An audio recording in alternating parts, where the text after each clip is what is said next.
पार्वती, माँ सीता और राधा। हम तीनों के बारे में भली भांति जानते हैं, लेकिन इनकी उत्पत्ति के बारे में हमें कुछ भी ज्ञात नहीं। जानते हैं शिव महापुराण के पार्वती खंड के दूसरे अध्याय में, दूसरा अध्याय, पूर्व कथा। नारद जी बोले, हे ब्राह्मण, अब आप मेनका की उत्पत्ति और पितरों के शाप की भी कथा कहिए।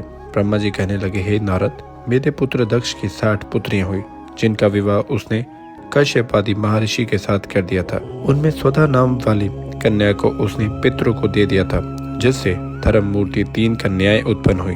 उनमें बड़ी पुत्री का नाम मेनका, बीचली का नाम धन्य और तीसरी का नाम कमलावती था। हे मुनिवर, एक समय ये तीनों बहनें श्वेत द्वीप में विष्णु के दर्शन करने गई तो वहाँ बड़ी भारी समाज एकत्रित हो गया, जिसमें ब्रह्मपुत्र सनकादि भी आए और सबने विष्णु जी की स्तुति की और सनकादिकों को देखकर सभी लोगों ने उनके उठकर स्वागत किया। परंतु ये तीनों बहनें न उठी, क्योंकि शंकर की माया ने उन्हें मोहित कर दिया था। उनके इस दुर्व्यवहार से क्रुद्ध होकर सनकादिकों ने उन्हें दंडित करना चाहा। तुमने अभिमानवश खड़े होकर हमें प्रणाम नहीं किया, अतएव तुम स्वर्ग से दूर जाकर मनुष्य बन जाओ। अब तुम तीनों मनुष्य की स्त्रियां बनो। ब्रह्मा जी कहते हैं कि उन तीनों साध्वी बहनों ने चकित होकर ऋषियों को वचन सुना और सिर झुकाकर उनके चरणों में गिरती हुई बोली कि हे मुनिवर, इस समय प्रसन्न हो जाइए, हम लोग मूढ़ हैं। इसी से हमसे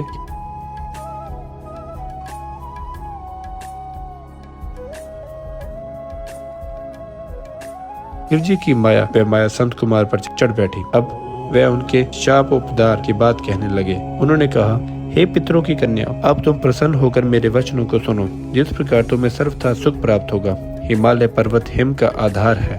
यह ज्येष्ठ कन्या हिमालय की पत्नी होगी और इसकी पार्वती नाम की कन्या प्राप्त होगी, और दूसरी कन्या धन्य है, जो महायोगिनी जनक की पत्नी होगी और जिससे महालक्ष्मी सीता होकर उत्पन्न होंगी। कलावती वृषमान की पत्नी होगी, और इस प्रकार द्वापर के अंत में यही उसकी प्रिय पुत्री प्रिय राधा के नाम से प्रकट होगी।